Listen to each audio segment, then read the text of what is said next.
Mengetahui waktu yang tepat untuk mengendalikan wereng adalah salah satu kunci keberhasilan pengendalian. Nah, kali ini akan kita bahas kapan waktu yang tepat kita untuk mengendalikan wereng. Saya Purwandito Ramanto Adi, penyuluh pertanian. Mari ikuti terus aktivitas saya. Sebagai salah satu hama penting tanaman padi di Indonesia, wereng batang coklat mempunyai siklus hidup yang relatif pendek, berkisar antara 23 hari hingga 33 hari, yang terbagi menjadi 3 fase, yaitu fase telur, fase nimfa, dan fase imago. Siklus hidupnya dimulai ketika Macroptera dewasa melakukan migrasi kepada tanaman padi beberapa hari ketika ditanam, yang kemudian akan kawin dan menghasilkan kelompok-kelompok telur. Periode peneluran berlangsung antara 3-7 hari. Jumlah telur yang diletakkan serangga dewasa sangat beragam. Seekor wereng betina dalam satu siklus hidupnya menghasilkan telur antara 270 hingga 902 butir. Telur ini diletakkan berkelompok dalam pangkal pelepah.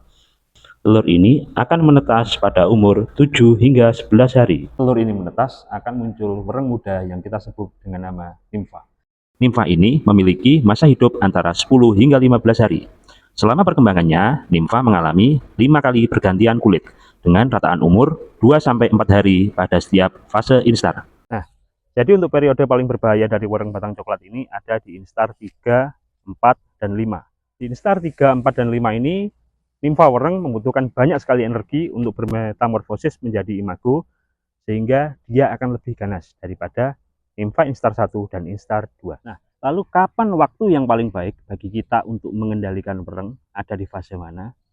Jawabannya sudah tentu adalah fase nimfa. Fase ini, lapisan kitin dan lapisan exoskeleton atau pelindung dari wereng itu sendiri belum terbentuk secara maksimal. Nah, durasi dari fase nimfa sendiri itu periodenya cukup lama, sehingga itu akan mempermudah kita dalam melakukan pengendalian. Meskipun juga ada kelemahannya, karena nimfa instar 1 sampai instar 5 itu ukurannya kecil sekali, dan dia sering bersembunyi di pangkal-pangkal batang. Nah, itu juga agak sulit untuk kita deteksi.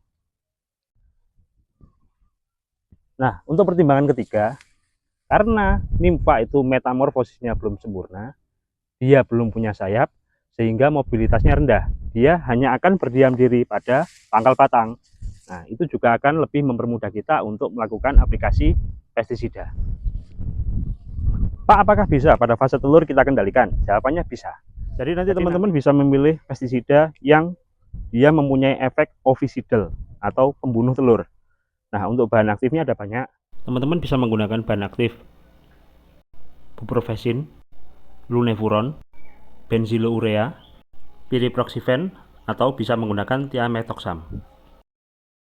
Nah, sekian informasi yang bisa kami sampaikan. Apabila teman-teman ada pengalaman terkait dengan pengendalian hama wereng, silahkan nanti tinggalkan komentar. Saya Purwandito Ramanto Adi, penyuluh pertanian. Terima kasih.